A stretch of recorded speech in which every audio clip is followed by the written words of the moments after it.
What's up YouTube, Dale here from Zephyr, and today I am bringing you an update to Adventure Synchron. Now this deck has got a nice little bit of support by receiving a brand new level 10 Synchro monster and a brand new level 4 Tuner Dragon monster that allows you to Synchro during your opponent's turn, and the one from the extra deck will allow you to negate a monster effect by banishing the same attribute as the card from the graveyard, which is really kind of cool, especially when you're going to be burning through so much in this particular build, as it is designed to be very aggressive. So what I'm going to do is I'm going to take you through the profile, show you what we've got and explain why we've got it, so you know exactly what you want to be doing if you want to be building a deck like this. With all of that out of the way, please smash that like button, hit that notification bell and subscribe so you don't miss out on any more upcoming content. Starting off with our tuners, we are going to start off with 2 Stardust Synchron. Now this is your level 4, and you'll see that we've got the level 4s, 3s, 2s and 1 in this deck, and all of them have the ability to either bring themselves back so you can use them again, or whether it be adapting their level or not. It just gives you the ability to keep extending and making sure you've always got a tuner access to you in order to go through all of your Synchro plays. So Stardust Synchron lets you tribute one monster you control in order to summon it from the hand or the graveyard. On normal or special, it lets you add a spell or trap that specifically lists Stardust Dragon in its text, which can be massively helpful because that Stardust spell that you're going to be adding will technically turn it into a pseudo Foolish Burial or an ability to special summon from the deck, while also having the ability to banish it from the graveyard to manipulate the level of one of your Stardust monsters, whether you want to increase your ability to go into Synchro level 9s or decrease the ability to go into a Synchro level 7. Moving on to the next one, we do play 2 Revolution Synchron. So this one has the ability to allow you to Synchro into a level 7 dragon from the hand, or a level 8 as well, by special summoning it down with a level 4 monster that you control. This will then give you the ability, if you want to mill one card from the top of the deck to bring this back from the graveyard as a level 1 tuner, and that's how you're going to be able to Synchro into a level 7 Synchro monster, and then be able to use this effect to come back from the graveyard and go into a level 8, which more times than not will be Crystal Wing to protect you from that pesky Nibiru. The next one we are playing is 2 Assault Synchron. Now obviously this one has the ability to pay 700 life points to special summon it from the hand, and it's going to be a level 2 tuner and a dark, which is actually really important for the brand new Synchro monster that is the Gen X card in the extra deck that you're going to want to use in order to set you up with that ability to negate monster effects. So as you can see already, we've got a dark, an earth and a light monster, so we are already covering 3 different types of attributes, which is really important. The final card that we will be playing that is a Synchron and our tuner of the deck, of course, will be the Jet Synchron. Now you can place it free if you want to, as we are playing the Adventure package. This is one of your ideal summons, but the idea is that this card will be your main target to summon out of the deck using Synchro Overtake. Obviously you can add it very easily, but you can also special summon it, and it means it lets you bypass any kind of restrictions that you may have with the Adventure engine, not allowing you to use a normal summon monster's effect for that turn. But like I said, you kind of want to be making sure you use your Synchron Overtake to get into your Jet, and then leave your normal summon for your Reborn Tengu, as that will then constantly keep floating around to make sure you've also got your tuners and non-tuner abilities around. On top of that as well, all of these cards can be searched out with tuning, which you are going to be playing at free, and the Jet Synchron, quite like the rest of them, can actually bring themselves back from the graveyard by sending a card from the hand to the graveyard, which sometimes you might want to be utilizing because that card that you discard will actually be useful in the graveyard, something like an additional Rev Synchron if you don't want to banish the first one, and go from there. So obviously all tuning will allow you to search those cards out and then mill additional cards as well. And the final tune that we are playing is the brand new Shining Star Dragon. So this one is, during your opponent's main phase, if this card is in the hand, you gain a quick effect to target a Dragon Synchro monster in your graveyard, which you will be going through very easily. Special summon this card, and if you do special summon that monster that you targeted, but negate its effects. Then immediately after this effect resolves, you can Synchro summon a Dragon Synchro monster using this card you control. You can only use each effect once per turn, and a dragon monster that was Synchro summoned using this card as material cannot be destroyed by battle. So obviously that's very easy and very cool, because it will allow you to get you into your Crimson Dragon, but then more times than not your Crimson Dragon is going to run away, so that not being able to be destroyed by battle can be a little bit annoying. That being said, it can also be utilized to get into something like a Bestial Dispatter, as it will be a dragon. All you need to do, unfortunately, will be a level 6 dragon Synchro monster, which we don't currently play, but it's just something that you need to be aware of, that's what your Shining Star Dragon can do. We are playing the Bestial, so this is very easily searchable at the end phase as well, off of the back of a Bestial Magnamute, but it's something that you might want to consider, and it doesn't need to specifically go into the Crimson Dragon. Like I said, it can go into a Synchro of anything you want to, as long as it is a dragon type. It doesn't need to use the monster that it revives, however, bringing back that Dragon Synchro monster can be very important, as that will make sure you've got that non-tuner on the board in order to complete your Synchro plays. Then for our non-tuners of the deck, we are playing, of course, triple Reborn Tengu. You don't have to play this, you can cut this out for hand traps if you want to, but I really do like the ability that it constantly keeps floating, and then just this plus a Revolution Synchron can get you into a Black Rose Dragon, which will allow you to nuke your opponent's board if you are facing against something like a Yugioh, and that can be very, very helpful because then it means that you can push your plays further forward, build up your board without needing to worry about being forced into the battle phase.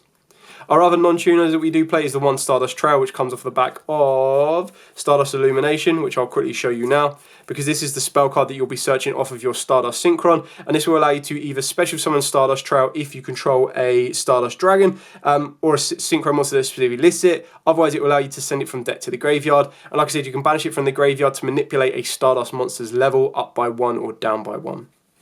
Then, of course, as our defense, but also our extenders, we are playing protectors. We are playing our Water Enchantress Adventure package with the one Griffin Rider, triple Rite of Armoricia, and then, of course, the one Fateful and the one Draco back. Now, you can very easily be playing Magician's Souls in here. You can also play the Illusion of Chaos to help you get to Magician's Souls. It is entirely up to you, and what I do like about this is when you do have the Draco back in hand, is you send it off of Magician's Souls to draw a free card and then re-equip it. So that's something you could consider in order to play stuff like Reborn Tengu as well. There's a nice little bit of flexibility within this deck. It really comes down to your personal preference and how you would like to play it, because the Magician's Souls does give you that access to a level 1 non-tuner, which can be incredibly important, and it also gives you a nice little bit of draw power as well. Moving on to the Bestial engine, we are playing triple Bestial Lubellion, followed up by the one Magnamute and the one Druid Swarm, and of course the one Regain. So pretty standard on this particular lineup. The idea is that they can act as additional hand traps, but you do play lots of lights and darks. You can actually use them in order to extend your board that bit further, get you into stuff like your Bestial Dispatter, while also being able to get you into other level 10 synchros in the form of stuff like Chaos Angel, which also will provide you with a bit form of protection, as well as these two being mini hand traps themselves. The last cards we are playing are pretty much one card power play, so you've got your Foolish Burial, you've got your 1-for-1, you've got your Reinforcement of the Army, you've got your Called by the Grave, and then because we're playing the Crimson Dragon, we also have a technical pseudo Monster Reborn, as this will allow you to add a targeted tuner or a level 7 or 8 Dragon Synchro monster in your graveyard and special summon it in defense. However, for the rest of the turn, you cannot special summon monsters from the extra deck except Synchro monsters, which is exactly what you're going to be doing anyway. And if a level 7 or 8 Dragon Synchro monster or monsters or Crimson Dragon you control would be destroyed by battle or card effect, you get to banish this card from the graveyard instead, and you can only activate one Synchro Rumble per turn. So this again is one of those flex spots that can be taken out if you wanted to play stuff like Talents, but the idea is that we want to be a little bit more aggressive. We want to be able to search this off of the back of the Crimson Dragon as either a crackback if we summon the Crimson Dragon during our opponent's turn, or an extender if we do it during our turn. So that's it for the entire main deck. It is a flash 40 card deck. Like I said, if you wanted to update it and go for a 45 card deck with a deck like Synchron's, you can actually get away with that, so it's absolutely fine. Moving on to the Synchros ourselves, obviously we have the Crimson Dragon. Now the idea with the Crimson Dragon is that you're going to target a level 10 on the board, and it's going to allow you to kind of spawn out into a Bestial Dispatter, but more times than not you can also go into a Majestic Star Dragon. When you are looking at the Majestic Star Dragon, which is something that I might want to consider by taking out something like TG Hyper Librarian, because it's not absolutely mandatory in this particular version of the deck, then of course you can have a very nice ability to tribute, negate, and then destroy all cards your opponent controls, which is a nice little board wipe. Then of course we do play the one brand new Arms of Gen X Return 0. Now this requires a Dark Tuner plus one or more non-tuners, so it's very easy to make. When your opponent activates a card or effect, quick effect, you get to banish one monster from the graveyard with the same attribute, but negate the activation, and if you do, destroy that monster. You can only banish each attribute once per turn to activate this effect of the Armed of Gen X. So the best thing about that is as long as you have like a Dark and Earth, a Fire, a Wind, for example, any of those types of attributes, which you will also help yourself out with by having different attributes in your extra deck, you can just banish them and negate. So if they are a multi-attribute deck, or if they are a single attribute deck, you will have the ability to cover pretty much all your bases to negate that particular effect and go from there. Now obviously that gives you the ability to protect from hand traps. If you've got a light, you can deal with Nibiru. It can also help you deal with some darks. It can also help you deal with some lights, and of course, with fires as well as everything else, because like I said, your tuners already is a fire and a jet synchron, a light and a stardust, an earth in the rev synchron, and a dark in the assault synchron, not to mention all the other synchro monsters that you're going to go through in order to do that. It does have an additional effect that once per turn, you can target up to 6 of your Gen X card monsters with different attributes that are banished and or in the graveyard, shuffle them into the deck, and then you get to destroy up to that many cards in the spell and trap zone. That's really kind of cool, but unfortunately this is not a Gen X deck. As much as I'd like to be Gen X, I haven't really even looked into them that much, but maybe if you want to see a Gen X deck, let me know and I'll be able to pick up some pieces or try and find someone that's got a profile to show you it and share with you. Carrying on with our level 10s, of course, we do have the Chaos Angel, very easily to be made in this particular build. Obviously, you'll be able to get into a non-tuner light or dark monster very easily, but you obviously don't need to use a tuner in order to make this card. So you can use it with the Bestials, whether you have tuners or not. So like a Stardust Trail plus a Bestial Magnamute will allow you to get into a Chaos Angel, and the Chaos Angel will then be made with a light and a dark. So all of your monsters cannot be destroyed by battle, and then all of your Synchro monsters you control are unaffected by your by monster effects activated by your opponent. So again, it just gives you quite a lot of protection. Then of course for your level 8s, you've got your Crystal Wing, you've got your Omega, obviously double hand rip, Stardust Synchron, followed up by Stardust Dragon, so this is obviously where your winds come into it. Rose Dragon is your fire. This of course can be the flex spot if you wanted to go for the Majestic Star Dragon as well. Then of course you've got your Charge Warrior as the draw and the wind. If you feel that you need water because you're up against loads of ice barriers, you could look at very easily putting in Coral Dragon in here, but you do need to be a little bit careful because there are times when you really need a non-tuner and you really need a tuner.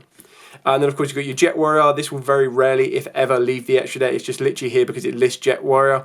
Jet Synchron, so you reveal this off your Synchron Overtake and summon out your Jet Synchron.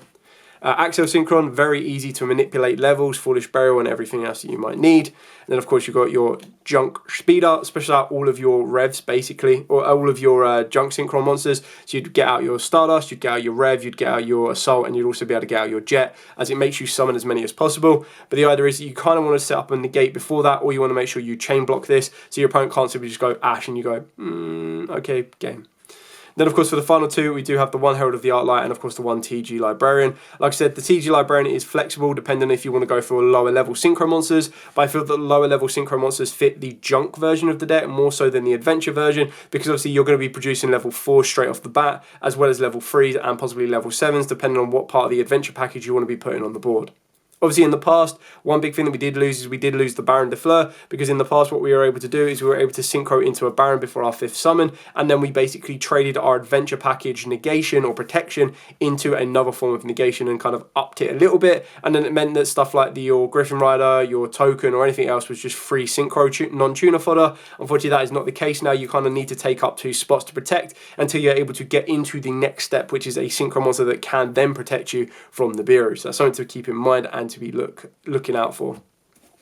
But that is it for the entire profile. Any questions at all, by all means, please let me know in the comments down below. There are some flex spots in this deck. I feel that your Synchron engine is relatively straightforward, and that's kind of what you want to be aiming for. But then it comes down to whether you want to play the Bestials or not, whether you want to play the Adventure Package or not. If you don't want to play the Adventure Package, then obviously you'd go straight for the Junk Synchron version, which is really kind of cool. But the idea is that with your Synchron version, you rely on your normal summon a lot more, being able to get into your Junk Synchron, and then that's obviously going to clash with the Adventure Package, which is why you don't see the two in the same builds more times than not.